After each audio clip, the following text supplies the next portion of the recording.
Victoria en medio del sufrimiento. El título para el día de hoy, Hechos capítulo 16.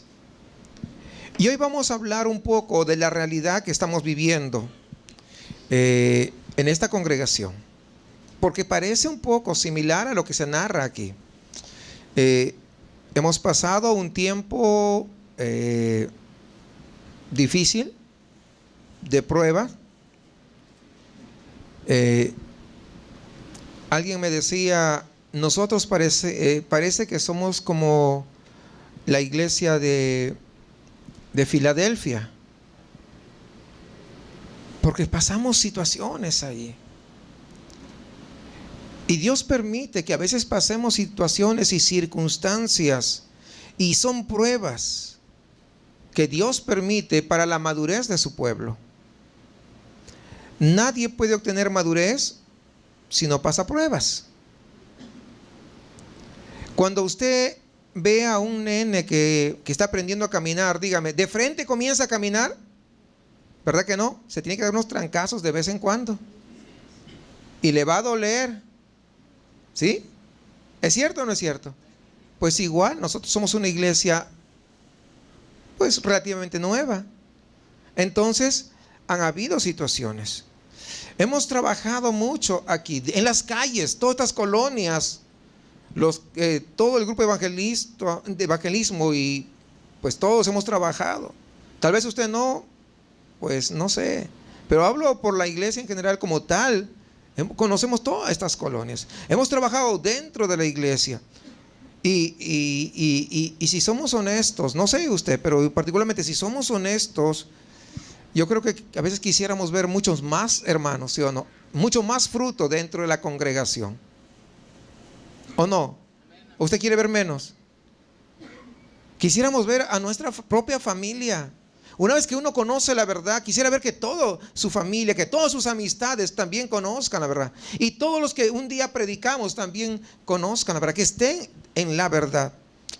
Y sin embargo, a pesar de todo, de haber pasado toda esta situación, todas estas circunstancias, yo creo que Dios nos está enseñando algo precioso. Y esta enseñanza creo que tiene que ver con que no debemos fijarnos demasiado en los números. ¿Por qué? Porque el que da el crecimiento es Dios, porque las ovejas son de Él. No se trata que nosotros implementemos nuestro propio sistema, nuestro propio método para atraer más gente, sino que se trata de poder someternos en obediencia al Señor, y Él dará el crecimiento conforme a su propia voluntad. Pero además nos está enseñando a poder apreciar el fruto. Creo que el hecho de no ser una iglesia excesivamente grande, aún podemos, cuando termine el servicio, despedirnos unos a otros. Y no solamente tratarnos de hermano o hermana, sino que podemos conocer con el nombre a cada uno todavía. Por lo consiguiente, podemos nosotros tener mayor compañerismo, mayor amistad, mayor muestras de amor incluso. Y hoy tal vez nos conozcamos mucho más que hace un año, que de repente, o más que hace 2 años. Y podemos a todos, si no a todos, por lo menos a la gran mayoría, poder identificarlos con su nombre, como tiene que ser o como debe de ser. Pero sobre todo creo que está enseñándonos algo maravilloso, que es que podemos gloriarnos aún en medio de las tribulaciones, que podemos gloriarnos en medio de las circunstancias que a veces vienen en contra de la iglesia.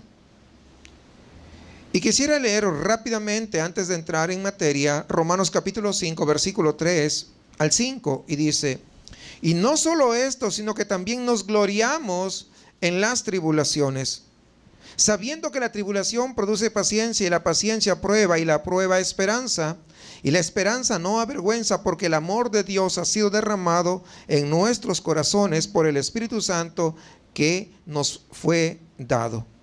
Entonces, con estas palabras podemos encontrar consuelo en el momento de tribulación. Algunos tal vez no entiendan mucho de esto, pero quiero que sepan de que cuando alguien simplemente viene a la iglesia y está escuchando y está aprendiendo por un año o un poco más, y luego bajo pretextos de cualquier tipo agarra y se va y comienza a hablar de la iglesia, eso duele, hermanos. No sé si a usted, a mí me duele. Pero son pruebas que tenemos que pasar. Cuando alguien dentro de la iglesia, en lugar de poder orientar a alguien que es nuevo, le da por su lado y le dice cosas que ni siquiera está enterado, eso duele, porque hace que otros se vayan. A mí como pastor me duele. Y muchas veces uno a veces va a visitarlos. No voy por esto, porque fulana de tal o fulanito de tal dijo esto, aquello y lo otro. Y con dolor uno se queda en el corazón. Y muchas veces dicen cosas que ni siquiera son ciertas, pero son pruebas, las cuales nos ayudan a reafirmar nuestra fe en el Señor, y podemos encontrar consuelo a través de su palabra. Y entonces hay cosas que uno tiene que aprender para poder madurar, y solamente se aprende pasando por la tribulación, pasando por las dificultades. Cuando tú estás discipulando a alguien y tienes 2 años discipulando, cuando de pronto dices, ¿sabes qué? No quiero saber nada contigo. Cuando a veces encuentras a alguien y lo vas y lo invitas, y pareciera que te está haciendo un favor en venir.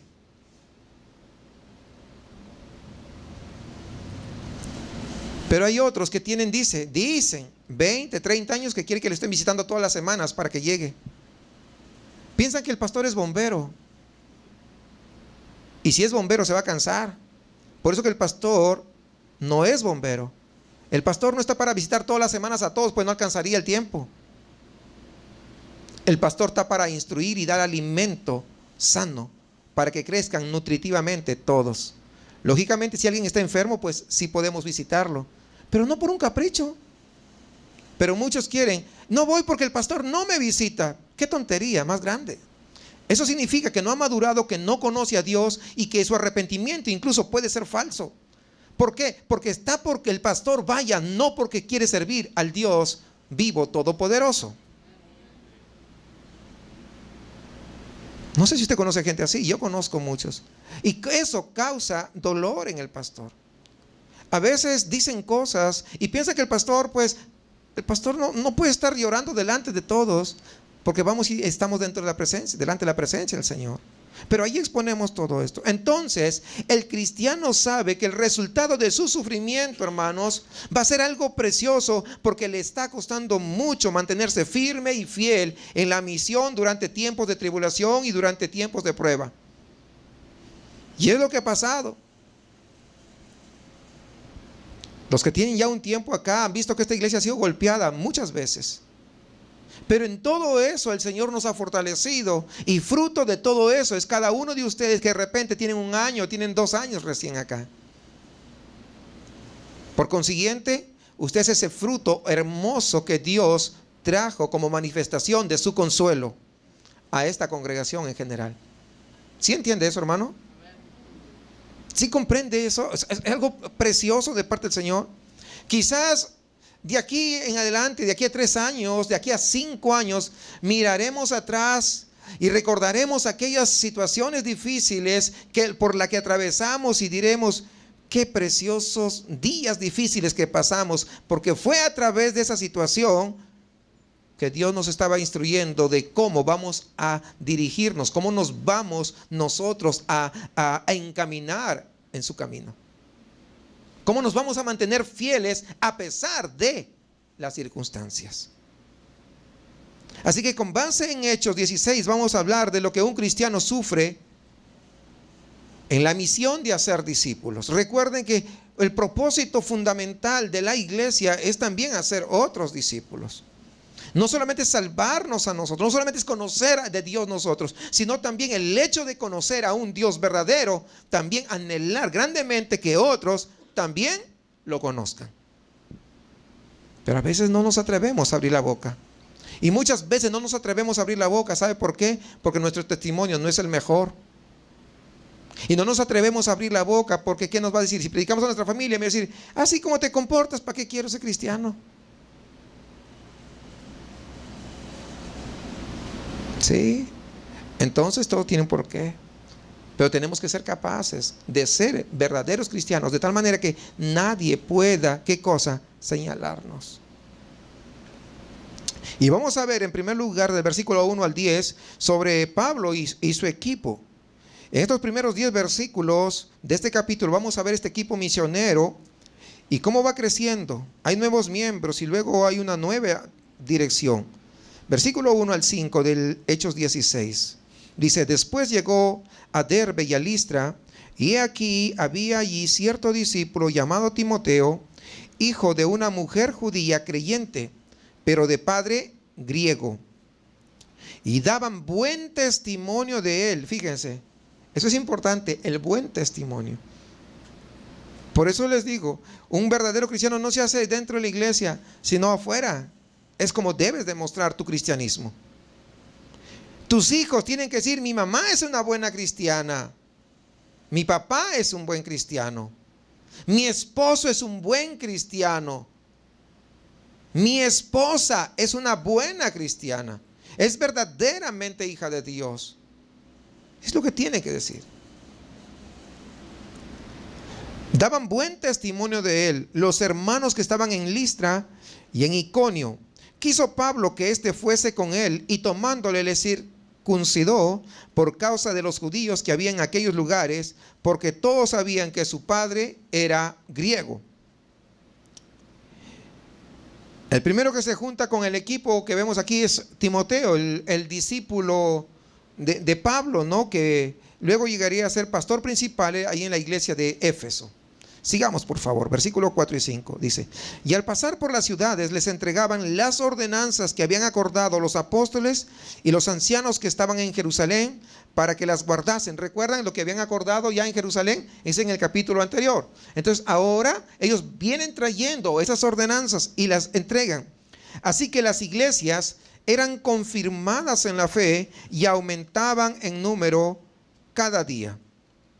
Es decir, después vemos cómo siguen en esa misión de poder evangelizar y los miembros van creciendo día a día, pero también van discipulando, es decir, van confirmando las iglesias en la fe.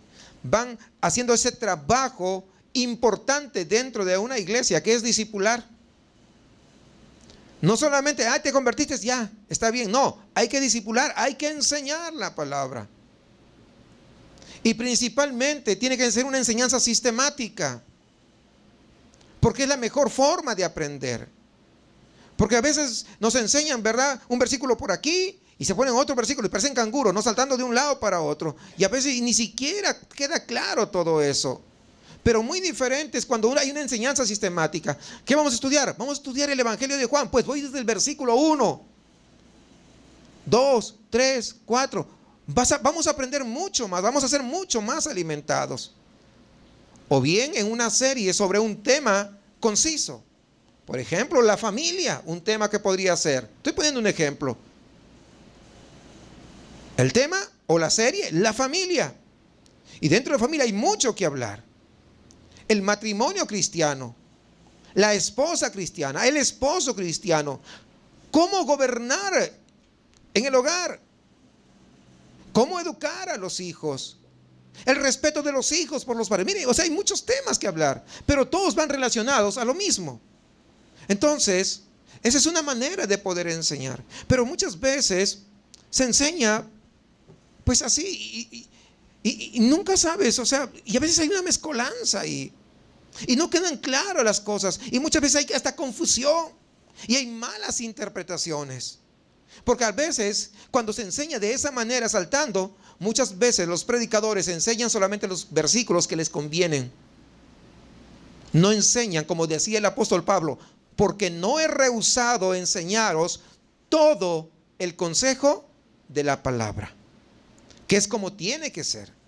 No solamente enseñar los versículos que me favorecen, sino todo el consejo de la palabra de Dios. Es la forma correcta como tiene que hacerse. Y ahora vamos a ver una nueva dirección aquí en el versículo 6. Vamos al versículo 6, sigamos. Y atravesando Frigia y la provincia de Galacia, les fue prohibido por el Espíritu Santo hablar la palabra en Asia. Fíjense, fue el Espíritu Santo quien les prohíbe. Y cuando llegaron a Misia e intentaron ir a Bitinia, pero el Espíritu no se los permitió. Pablo quiere ir al este y Dios dice, no. ¿Qué estaba pasando? Le estaba cerrando puertas. No, ahí no.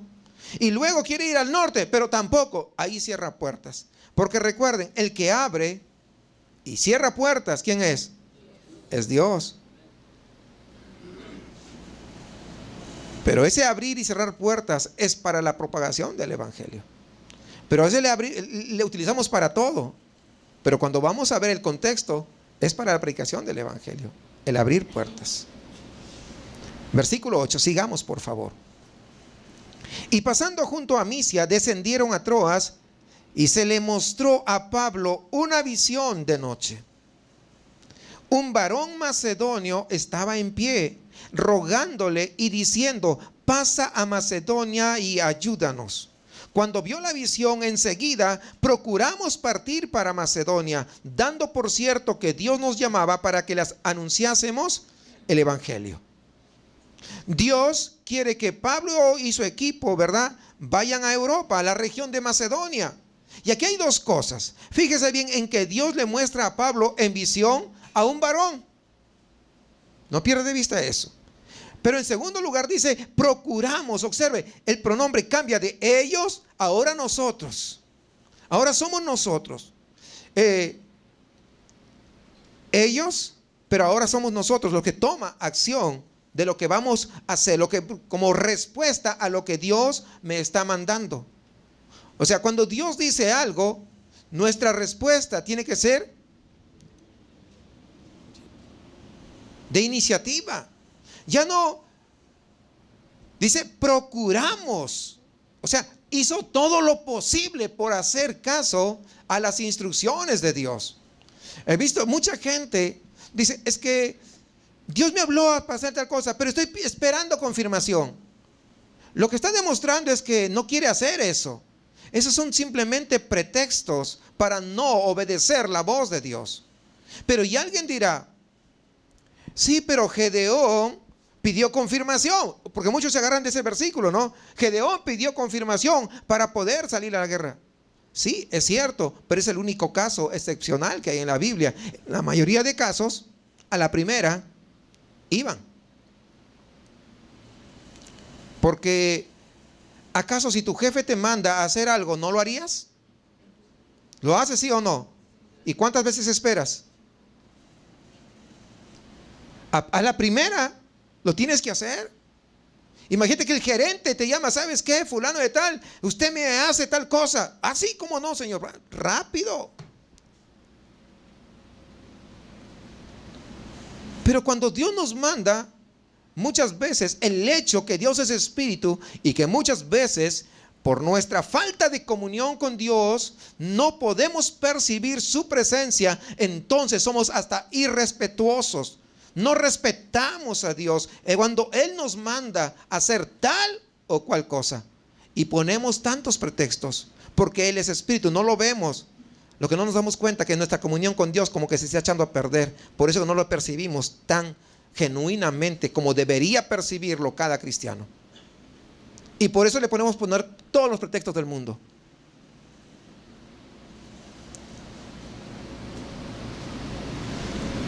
Entonces salen Pablo, Silas, Timoteo e incluso Lucas. Lucas se les unió, de hecho, a ellos. Permítame, se me pasó acá.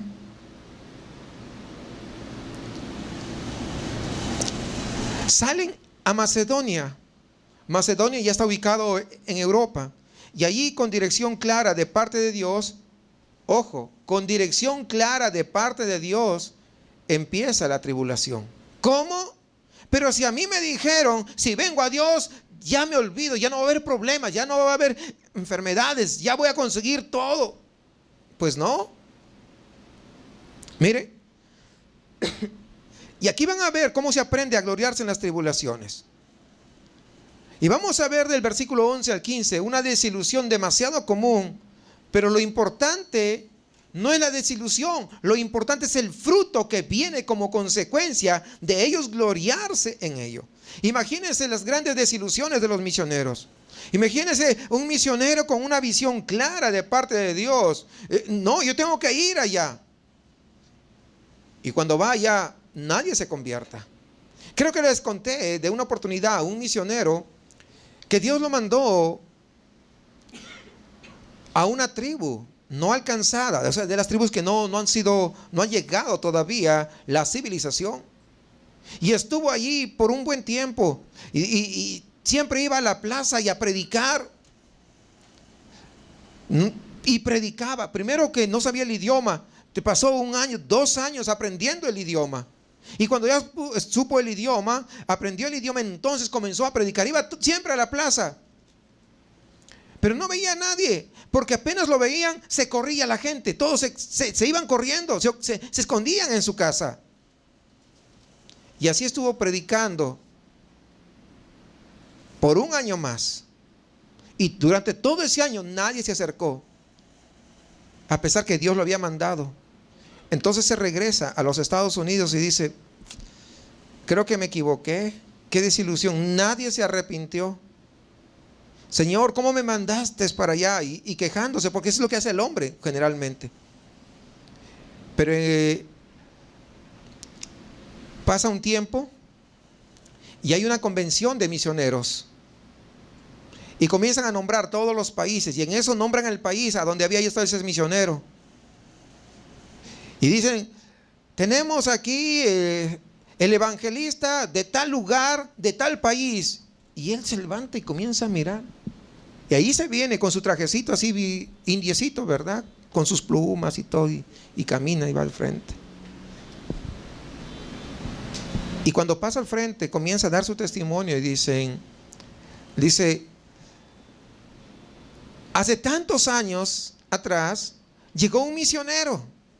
¿Cómo? Y él comienza, pero hace tantos años yo estuve allá. Y comienza a hilar la exposición. Dice, estuve un misionero y normalmente en la tribu donde yo estoy, la gente que es extranjera no es bien vista. Y todos se van, no quieren saber nada. Pero yo, cada vez que el misionero iba a predicar durante todo 1 año, yo iba y me escondía detrás de un árbol y él no me veía. Y yo aprendí todo lo que el misionero decía. Y cuando el misionero se regresa, entonces todo lo que yo había aprendido, comencé a predicar y a evangelizar a toda mi tribu. Y ahora toda mi tribu no solamente son cristianos, sino que además hemos evangelizado a todas las otras tribus que también están por ahí. El misionero que había reclamado a Dios porque no había cumplido, sin embargo, Dios sabe lo que hace. Cuando no veamos nada, no significa que Dios se equivocó. Significa que Dios está trabajando de maneras extrañas que nuestra mente pequeña no es capaz de percibir. Una visión de Dios, dirección clara de Dios. No pueden equivocarse. Una nueva tierra, un nuevo continente. Estamos hablando de Europa ya. Para Dios. Y la gente en la visión pidiendo ayuda. ¡Qué bueno! Pues vamos allí. Es lo que me imagino que vino a la mente de Pablo de inmediato. Sigamos, versículo 11. Dice, zarpando pues de Troas, vinimos con rumbo directo a Samotracia, sí. Y el día siguiente a Neápolis y de ahí a Filipos, que es la primera ciudad de la provincia de Macedonia, y una colonia, y estuvimos en aquella ciudad algunos días. Llegan a la ciudad principal, a Filipos, y no pasa nada. ¿Se dan cuenta? Nada.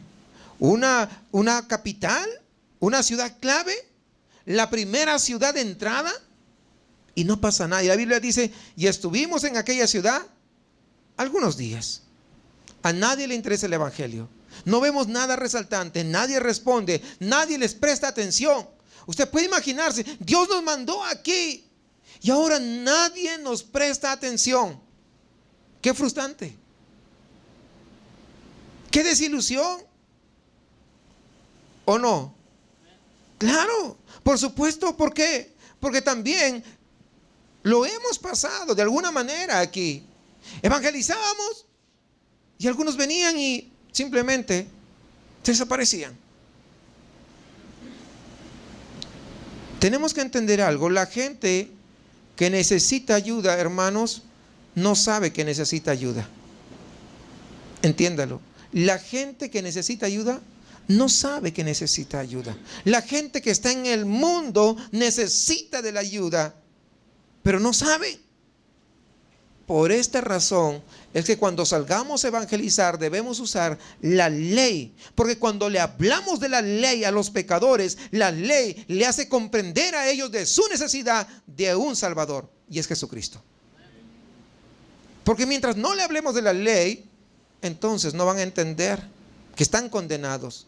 Porque muchas veces le van y le predican, Cristo te ama, ven a Él. Y dice el borracho, si Cristo me ama, ¿para qué voy a ir?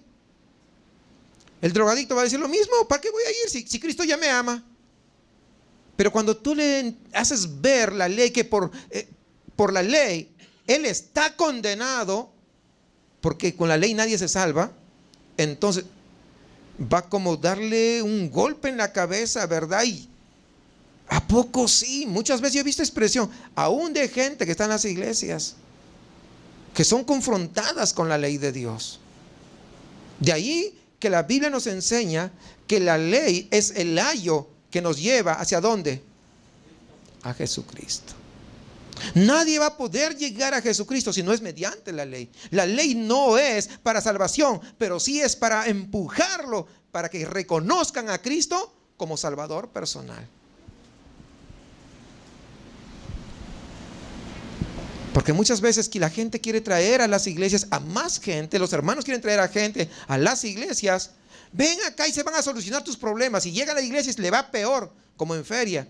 Y se va y se desanima. Y dice, yo no quiero saber nada con la iglesia. Porque es que cuando estaba enfermo, me dijeron que en la iglesia me iba a sanar y no pasó nada, me iba peor. Ahora, eso no significa que Dios no tenga poder, pero Dios no es un milagrero. Dios tiene poder, ¿sí o no? Pero lo principal es la salvación. Por eso mandó a su Hijo Jesucristo a este mundo. Y por eso es que tenemos que predicar el Evangelio de Cristo para salvación. Por eso la Biblia dice, más buscad primeramente el reino de Dios y su justicia.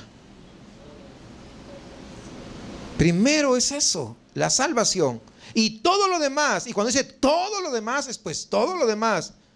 Sanidades, provisiones, no, o sea, todo, es todo. Lo demás simplemente son añadiduras.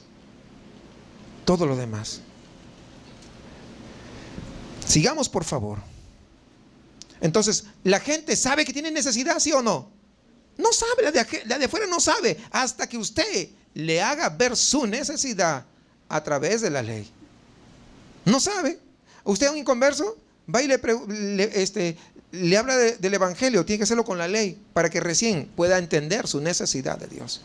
Porque si no va a decir, no, yo estoy bien mal, ¿no? Sigamos, versículo 13. Y un día de reposo salimos fuera de la puerta junto al río donde solía hacerse la oración, y sentándonos hablamos a las mujeres que se habían reunido. Entonces una mujer llamada Lidia, vendedora de púrpura de la ciudad de Tiatira, que adoraba a Dios, estaba oyendo, y el Señor abrió el corazón de ella para que estuviese atenta a lo que Pablo decía. Y cuando fue bautizada y su familia, nos rogó diciendo: si habéis juzgado que yo sea fiel al Señor, entrad en mi casa y posad, y nos obligó a quedarnos. Después de la desilusión tan tremenda, que nadie le hacía caso, nadie les hacía caso, pues Dios le da un poquito de fruto a través de esta mujer. Lidia se convierte, su familia se convierte, así que ya van viendo el fruto. Pero un detalle importante. En el versículo 9, Pablo había visto que a una mujer o a un varón. A un varón. Entonces, ¿dónde está el varón que Dios mostró a Pablo? ¿Cierto? Hay fruto. Gracias a Dios. Gracias a Dios por Lidia y por su familia. Pero todavía estos misioneros, Pablo y los misioneros, no están viendo lo que Dios les ha prometido. Y yo pregunto, ¿Dios miente? Pero no lo vemos. A veces no nos sentimos así. Vamos y evangelizamos y como que parece que sí, y como de pronto, nada. Si usted ha evangelizado permanentemente, sabe de lo que estoy hablando. Si a usted no le interesa eso, pues no lo va a entender. Pero intégrese para que sepa esto. Pero Dios ha dado fruto. Y gracias por ese fruto que hay. Pero falta algo más. ¿Por qué? Siempre los hijos de Dios esperan en la promesa de un Dios que es fiel. De un Padre que es bueno y que nos va a dar de acuerdo a como Él nos ha dicho que nos va a dar. ¿Sí o no? ¿Sí? Pero a pesar de eso, nos sentimos a veces desilusionados. ¿Por qué? Pues imagínense, Dios te muestra una visión, tú vas y como que no encaja lo que estás viendo, la realidad de las cosas con lo que se está produciendo. Sin embargo, quiero decirles que esta desilusión a veces forma parte de la tribulación en la cual tenemos que gloriarnos. Porque recuerde una cosa, yo recuerdo cuando recién empezábamos a evangelizar, pues no conocía mucho, pero pues ya había recorrido un buen. El hermano Ezequiel me acompañaba. Dios lo mandó ahí desde Apodaca y él me acompañaba a evangelizar. Y a veces recibíamos, pues invitábamos y muchos, sí, hoy día yo voy. Y a veces más de 30 personas nos confirmaban, sí, yo voy a ir. Y cuando íbamos a empezar, estábamos ya bien alistecitos esperando ahí. Habíamos alistado sillas, ni alcanzaban las sillas, ¿verdad? Porque pues en la casa era donde nos reuníamos, los sillones acomodados y todo para recibirlos. ¿Y cuántos llegaban, cree? Ninguno. Más de 30. A veces nos decían, ore por mí, fíjese que no sé. Y sabían, ¿no? Por eso te pidieron la oración. Ore por mi hijo, orábamos todos. Y le invitaban, sí, voy a ir. Y no llegaba nadie. Y en varias oportunidades veía al hermano Ezequiel todo triste, así le decía, hermano, tiene que aprender algo. Que este negocio no es suyo ni mío, este negocio es del Señor. Así que si no vienen, el asunto y el problema no es suyo, el problema es de Dios. Porque usted no va a salvar a las personas, es Él el que va a salvar a las personas. Por eso que cuando evangelicemos, una de las cosas que a veces hay en evangelismo es que, a ver, llega un mensaje sobre evangelización, todo el mundo está que llora y dice, sí, yo voy a comenzar a evangelizar, el sábado salgo. ¿Cuántos van a evangelizar? Amén, se apuntan, 30 para evangelismo el día sábado. Llegan el sábado, luego llegan una semana más, la tercera, la cuarta, pues nadie llegó de los que evangelizaron. Creo que no resulta esto. Y ya van perdiendo sentido, porque se desilusionan, porque se olvidan que esto no es de nosotros. Nuestra responsabilidad es ir y evangelizar. Lo demás lo va a hacer el Espíritu Santo de Dios. Porque cuando uno quiere ir a convencer, casi de la mano traerlos a todos, muchas veces van a llegar por compromiso, pero no va a haber una convicción de ser verdaderos hijos de Dios, de tener un compromiso con Dios. Y como consecuencia tendrá un compromiso con la iglesia también. Porque es la iglesia del Señor, ¿sí o no? Claro, está asociado. No puede decir, yo estoy comprometido con Dios, pero no se quiere comprometer con las cosas que se hacen dentro de la iglesia. Eso es algo ilógico. Porque si se compromete con Dios, pues se va a comprometer con las acciones. Porque Dios, ¿qué? Dios se mueve a través de su iglesia, ¿sí o no? En las diversas áreas que tiene la iglesia.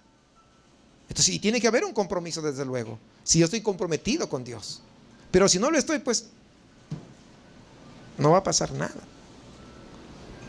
Y fíjense, ¿qué es lo que sucede? Versículo 16, vamos a ver, donde hay un demonio iracundo, pero después de eso hay un fruto.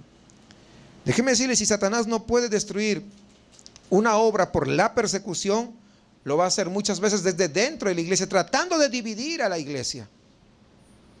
Y hay mucho que está pasando en este pasaje, y mucho tiene una aplicación práctica también a nosotros en esta iglesia. Pero solo quiero que vean la oposición general, sin meternos en muchos detalles. Así que vamos al versículo 16. Dice, aconteció que mientras íbamos a la oración, nos salió al encuentro una muchacha que tenía espíritu de adivinación, la cual daba gran ganancia a sus amos adivinando. Siguiendo a Pablo y a nosotros, daba voces diciendo, estos hombres son siervos del Dios Altísimo, quienes os anuncian el camino de salvación. Y esto lo hacía por muchos días. Mas desagradando a Pablo, éste se volvió y dijo al espíritu, te mando en el nombre de Jesucristo que salgas de ella, y salió en aquella misma hora. Una muchacha se junta con el equipo de Pablo, y si ustedes se dan cuenta, está predicando la verdad. No está diciendo mentiras. Observe esto porque es muy importante. Ella sigue a Pablo, dice, por muchos días. Se junta con ellos, se mezcla con ellos. Van predicando la palabra de Dios, y ella también va predicando. Escuche y entienda esto bien. Y todo lo que ella dice en el versículo 17 es verdad, pero lo hace por los motivos equivocados, según lo que dice el versículo 16. Se mete en el ministerio de Pablo y predica la palabra de Dios con la intención de poder hacer daño al ministerio. Y de esos hay muchos el día de hoy en las iglesias. Y acá mismo lo hemos vivido. Que entran diciendo que son verdad y parecen la pura verdad. Pero pasa tiempo. Y como dicen acá en México, enseñan el cobre. ¿Sí? Y en la Biblia existen dos tipos de iracundos. En primer lugar existe el iracundo, que es un hombre fácil de enojar, un hombre que se enoja. Y este es, déjame decirle que es el menos peligroso, porque se enoja y se ve hasta colorado. Su ira es visible, ¿no? Se basa básicamente ¿en qué? En las emociones, ese tipo de iracundo. Después que le pasa la emoción, después que le pasa la rabieta, está con la cola entre las patas y va y que pido perdón y procura arreglar el desorden que causó en ese momento de ira. Ese es un tipo de iracundo. Pero hay otro tipo, el segundo tipo de iracundo, que es mucho más peligroso. Y este segundo tipo de iracundo se enoja, pero ¿sabe qué? No lo muestra, lo tiene guardado, bien guardadito ahí, que nadie lo vea. O sea, nadie se percata. Y es muy sigiloso, procura vengarse, procura darle salida a su ira, vengándose. Y su ira no se basa tanto en las emociones, es decir, no lo muestra así abiertamente, sino lo piensa, ¿cómo me voy a vengar de esto? ¿Qué voy a hacer? Por eso es difícil detectarlo. Entonces está dentro. Maquina cómo vengarse. El iracundo así es el que promueve las contiendas dentro de la iglesia. Se molesta, se enoja y con esa ira en su corazón empieza a promover disensiones, divisiones en la obra de Dios, chismes. ¿Sí? No, mira, ahora que llegó esa hermanita, ¿te has dado cuenta? Mira cómo la tratan, que no sé qué y que no sé cuánto. Y mira la hermanita, y cómo está vestida. Y comienza, y por un lado, y comienza. Y mira el pastor, mira, tú tienes sus achichincles. Pues yo no tengo a ninguno. No, y comienza y hace tanta cosa. Aunque el pastor no haya dado una razón para que puedan, pero lo tiene, quiere cómo desquitarse. Es más, algunos que ya no están, y espero que no estén, bueno, algunos que ya no están, han ido a invitar para que se fueran a otra iglesia. ¿Cree que yo no sé? Pues, imagínense. Y ojalá que estén escuchando y vean el video, que se arrepientan. Pues sí, ¿no? Porque eso en la obra del Señor, o sea, no es. Y quieren que atentan contra el pastor. ¿Al pastor le duele? Claro. El pastor llora, sí. El pastor va ante la presencia del Señor y como humano me duele, pero le hago y me voy y recuerdo que la obra no es mía, la obra es del Señor. Y contra quien te están enfrentando es con el Señor. Lógicamente que algunos que no están bien sólidos, bien fundamentados, rápidamente escuchan las palabras. Y qué triste. Qué triste. El otro día en el grupo de alabanza hablábamos que hay personas que porque tienen un don de tocar de repente un güiro, ya se creen mucho. Y dicen, no, el pastor que no sé qué y que no sé cuánto, cuando uno les dice las cosas como son en orden, entonces me puedo ir a otra iglesia. Y piensa que pueden ir con su güirito a cantar en otra iglesia y que Dios los va a escuchar. Va a estar, a ver, déjame escuchar ese güiro, nunca lo he escuchado, fíjate. No, como si Dios tuviera necesitado. Dios es Dios, aunque nadie le cante, Él sigue siendo Dios, Él sigue siendo soberano, Él sigue siendo santo. Él no deja de ser Dios porque alguien se enoje. Ya no le voy a cantar. Qué ridiculez. ¿Se da cuenta que somos ridículos? Sí. Pero entonces, este es el iracundo que maquina, que no lo muestra, pero maquina.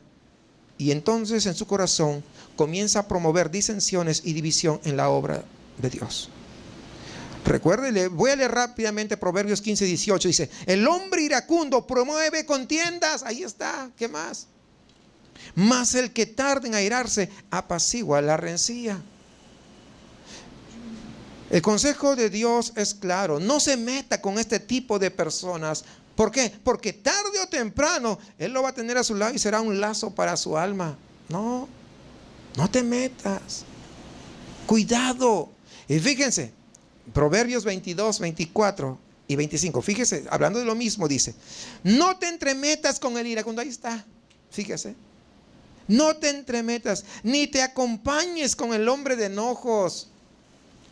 No sea que aprenda sus maneras o aprenda sus mañas. ¿Sí entiende eso? Pues, ¿no? Y nueva versión. Y tome el lazo para tu alma. Pues es lo que está diciendo. ¿O no? ¿Está claro o no? Para algunos que no entendieron, pues le estuve traduciendo a mexicano, ¿verdad? Así lo entendemos mejor. Pero fíjese, no seas compadre no hagas migas con estos. Es lo que ¿sí? ¿Entienden o no? A buen mexicano, bueno, sigámosle, ¿no? Pero entienda, Pablo aquí tiene que tratar con una iracunda, en este caso, ¿verdad? Que se metió en el ministerio. Es alguien endemoniado, es el enemigo, y lo único que quiere hacer es causar daño. Y la iracunda se junta con el equipo, ¿no? Y predica. Se mete con el ministerio y ella dice la verdad. Ojo, no está diciendo mentira, está predicando la verdad. Y eso hace que muchos se confundan. Pero si decía la verdad, si cantaba, si leía la Biblia, si decía hasta de memoria tantos versículos,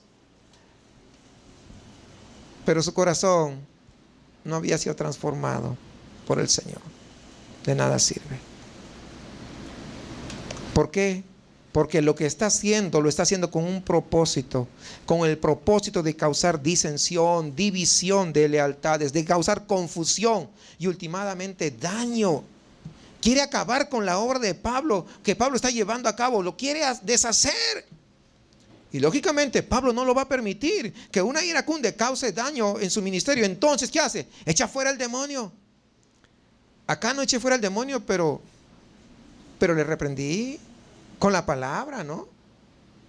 No crea, unos cuantos han pasado así. Y otros se han ido antes de que yo les reprenda. Pero ya sabían cuál era la razón. O sea, así de sencillo. Porque muchas veces el no querer reconocer en qué falló. Yo pregunto, cuando alguien no reconoce, ¿usted cree que Dios va a restaurar esas vidas? Jamás. Se puede ir a cualquiera, a la Conchinchina, dicen ahí en mi país, y no va a ser restaurado. Será un religioso, pero no un hombre renovado, restaurado para la gloria de Dios. ¿Sí entendemos eso? Entonces, pero Pablo, ¿qué hace? Lo reprende, echa fuera ese demonio. Y cambiemos que siempre, hermanos, hay que ser honestos. Y cuando descubrimos a un iracundo que quiere causar daño al ministerio, en este caso a la iglesia, ¿verdad? Estamos hablando, pues hay que descubrirlo, ¿no? Hay que decir, mire, este es o esta es. ¿Es lo que hace Pablo o no? Ahí está, lo evidencia. No como algunos dicen, no juzguéis para que no se... No, la Biblia dice, juzgad con justo juicio. Sino que algunos se esconden, ¿verdad?, en versículos así sacados de contexto. Así que una vez que usted sepa quién es, pues ni haga amigas con él o con ella. No. Porque tarde o temprano va a salir a aflorar ese lado oscuro que tiene en su corazón. Y se lo puede llevar a usted también. ¿En serio? Porque vemos que está maquina, ¿no? Maquina cómo hacerle. Y entonces, si se deja arrastrar, usted se va a encontrar fuera de la voluntad de Dios, fuera de la obra de Dios, pero dentro del lazo del enemigo. Así que tenga cuidado. Tenga cuidado. Sigamos, por favor, versículo 19 al 24. Pero viendo sus amos que había salido la esperanza de su ganancia, prendieron a Pablo y a Silas y los trajeron al foro ante las autoridades, y presentándolos a los magistrados dijeron: estos hombres, siendo judíos, alborotan nuestra ciudad y enseñan costumbres que no nos es lícito recibir ni hacer, pues somos romanos. Y se agolpó el pueblo contra ellos, y los magistrados, rasgándoles las ropas, ordenaron azotarles con varas. Después de haberles azotado mucho, los echaron en la cárcel, mandando al carcelero que los guardase con seguridad, el cual, recibido este mandato, los metió en el calabozo de más adentro y les aseguró los pies en el cepo. Los amos de la muchacha se molestaron. ¿Por qué? Porque están perdiendo su esperanza de ganancias. Hermano, ¿sabe que es una desgracia que la gente use el ministerio como esta muchacha endemoniada, ¿verdad?, e iracunda, predicando la palabra de Dios para sacar dinero a la gente?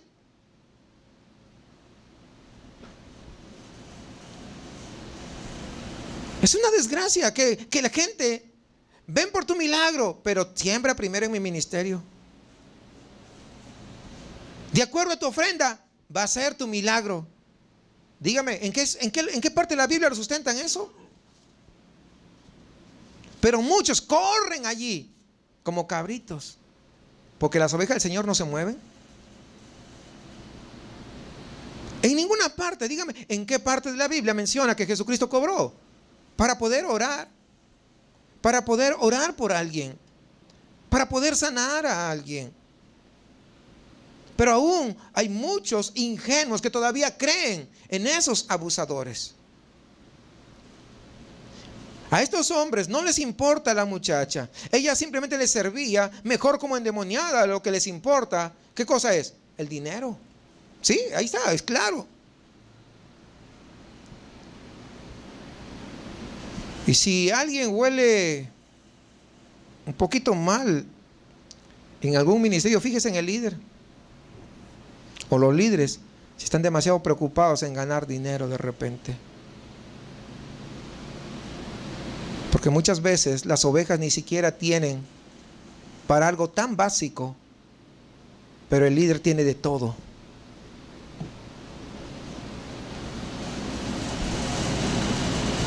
No digo que el pastor no tenga, tiene que tener, lógico, pero hablo de lujos incluso. Y a todos los someten. Tenga cuidado con eso. Mucho cuidado con eso, hermanos. Pues yo sé que todos se congregan acá, pero ¿qué tal si un día salen a otro lugar? O saben de alguien. Ya tiene que saber cómo orientarlo. Por eso estamos dando todo esto. Y además, pues que en audio escuchan muchas personas y también en video, ¿verdad?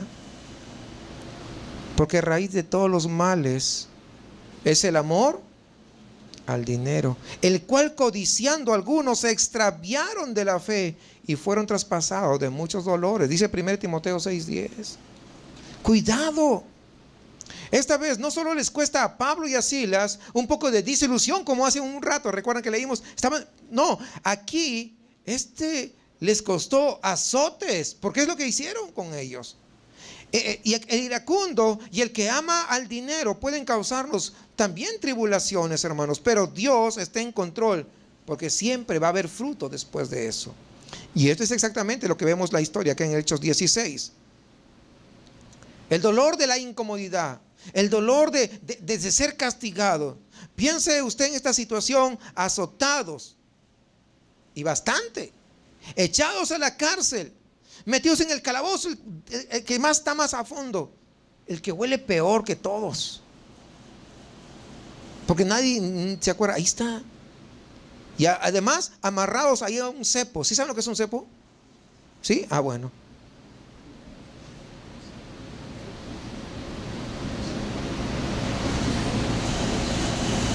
Gloria a Dios que estoy en la cárcel. Amén. ¿Ve que no hay aménes? Fíjense. Recordemos rápidamente la visión. Pablo ve que alguien de Macedonia estaba pidiendo ayuda.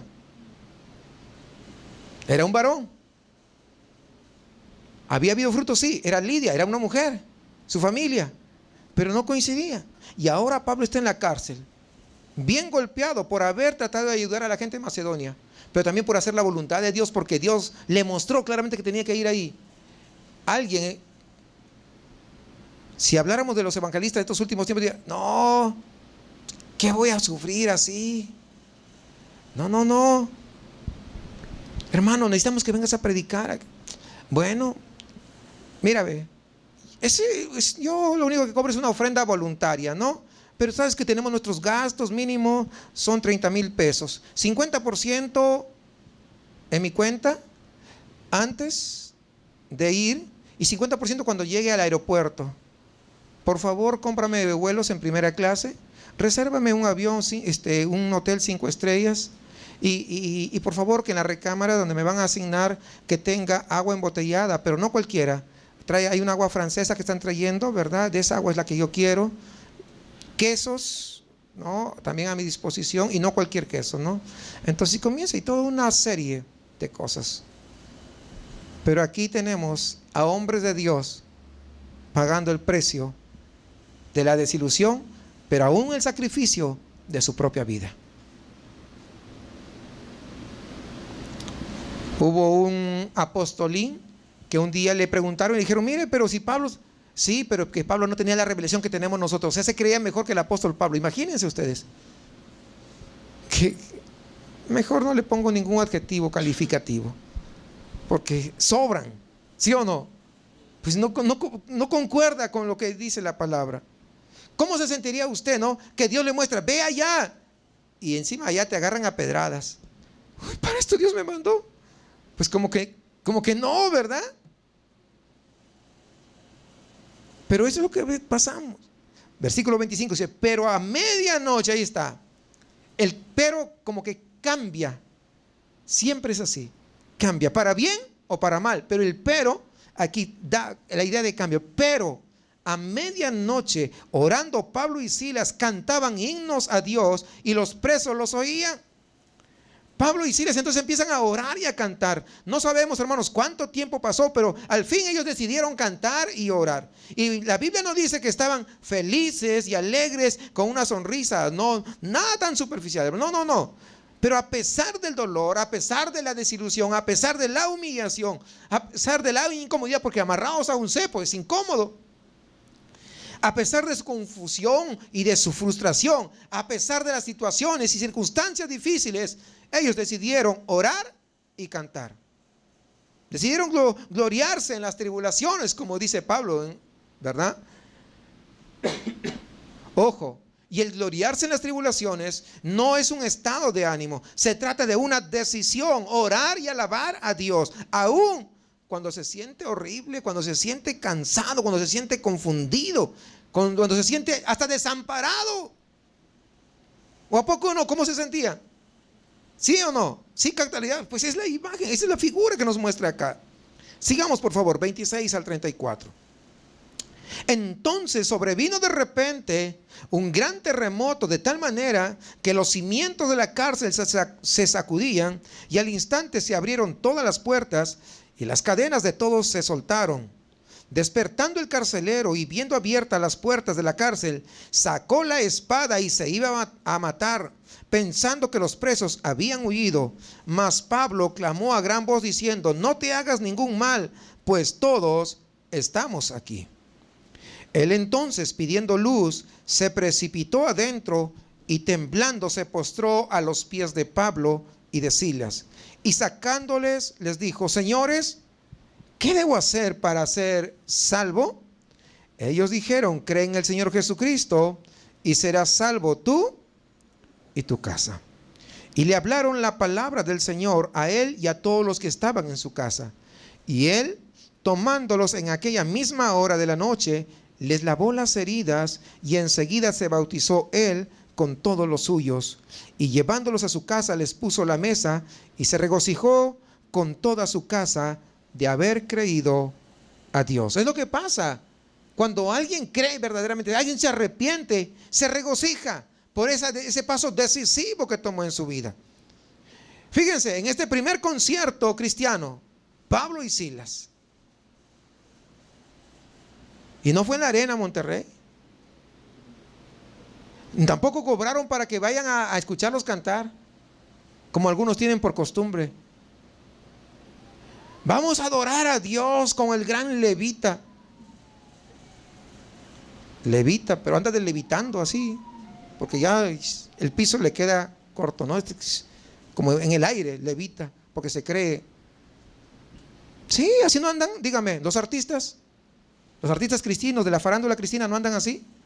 Pues sí, y cobran. Imagínense en este concierto, ¿no? Pablo y Silas, ¿no? Y el poder de Dios se manifiesta para salvación a los pecadores. Y ahora vemos, aquí, ¿a quién vemos? Al varón de Macedonia, fíjense. Pero cómo Dios permite situaciones, circunstancias, ¿para qué? Para que sus propósitos se cumplan. Porque Dios es fiel en su palabra. Y acá vemos el varón de Macedonia que Pablo vio en esa visión. ¿Quién era? El carcelero. Tanto tiempo, tantas dificultades, tantas tribulaciones, tanta desilusión, pero Dios es fiel en sus promesas. O sea, eso quiero que entendamos, hermanos. Dios es fiel en sus promesas. Podemos gloriarnos en las tribulaciones de que una vida entregada a la misión, porque sabemos que el fruto va a venir después. Tal vez no lo veamos de inmediato, tal vez no lo veamos como queremos, pero de que viene, viene. Lo que necesitamos son más cristianos como Pablo y como Silas, que estemos dispuestos a llevar ese evangelio de salvación. Necesitamos más cristianos que prediquen el evangelio en donde sea, como sea, y que incluso estén dispuestos a sufrir por la causa de Cristo. Tal vez no vamos a sufrir como ellos, pero sí vas a sufrir cuando te desprecian. No me vengas a mí con tus cuentos, te van a decir. Algunos no quieren ni que les hables. Sí. ¿No le ha pasado eso? A mí me ha pasado, y muchas veces. No, a mí no vengan con esos cuentos. No es ningún cuento, le digo.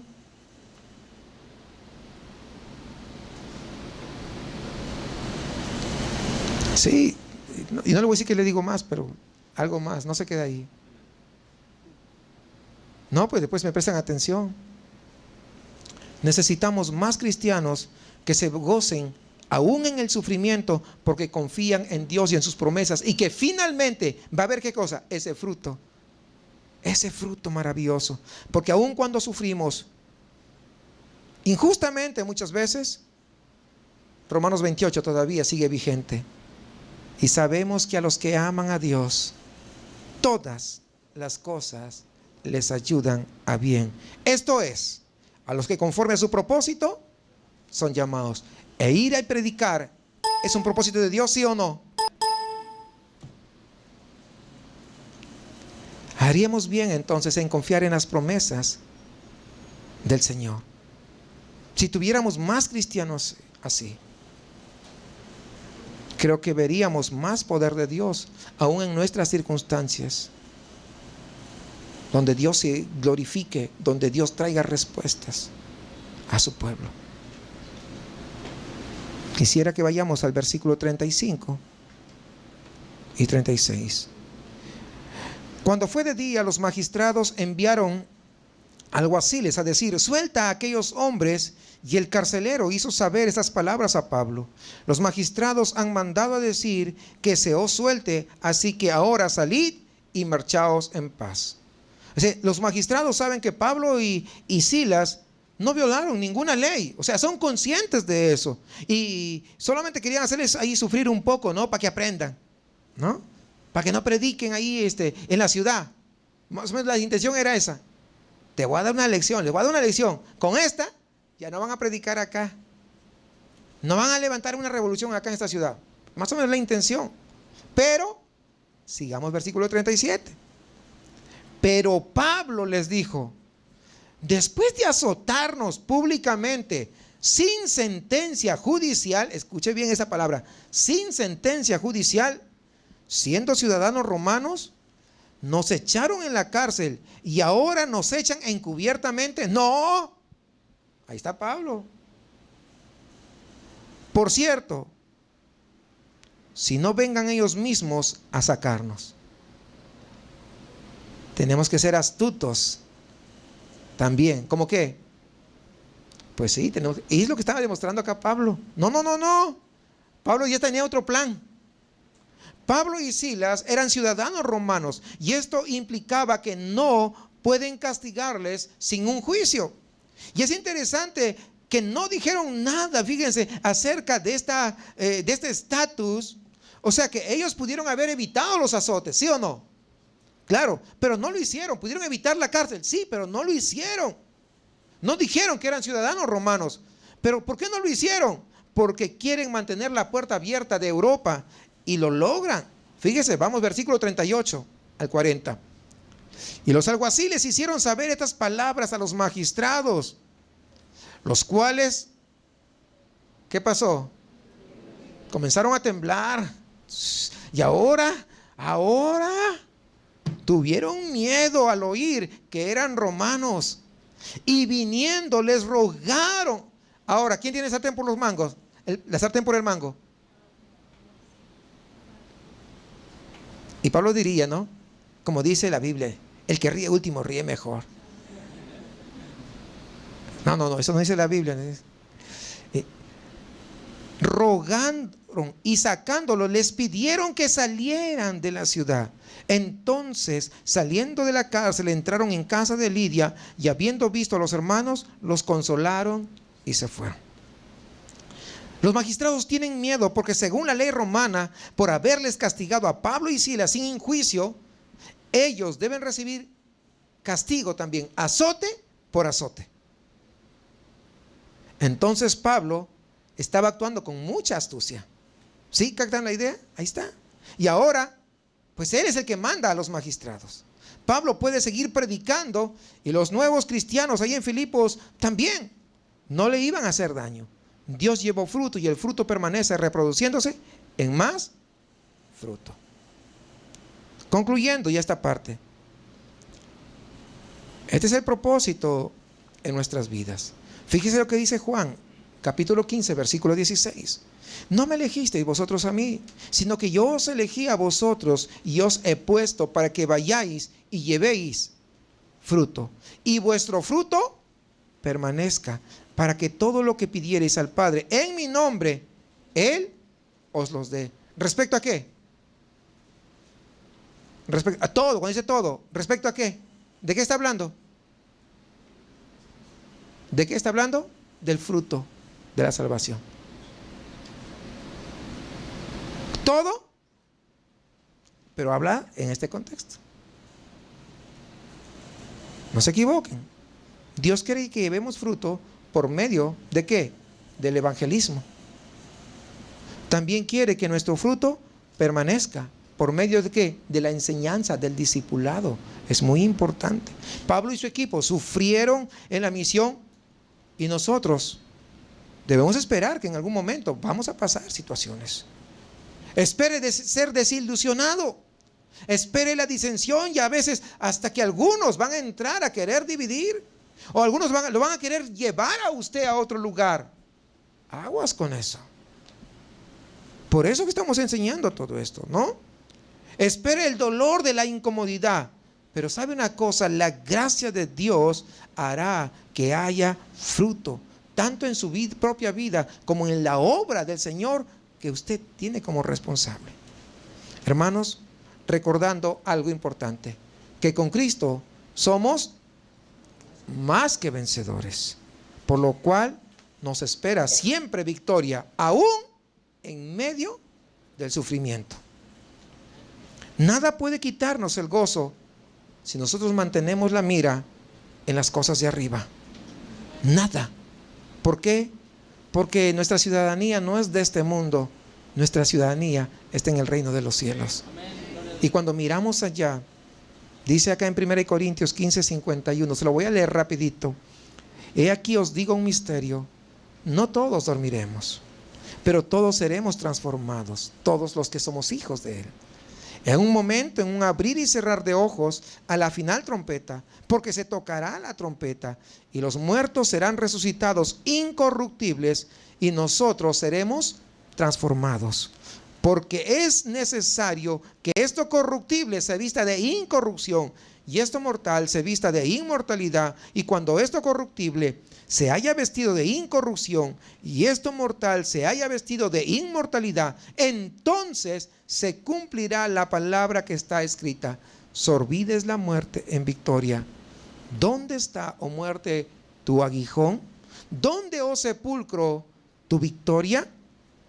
Ya que el aguijón de la muerte es el pecado, y el poder del pecado la ley, mas gracias sean dadas a Dios, que nos da, ¿qué cosa? La victoria por medio de nuestro Señor Jesucristo.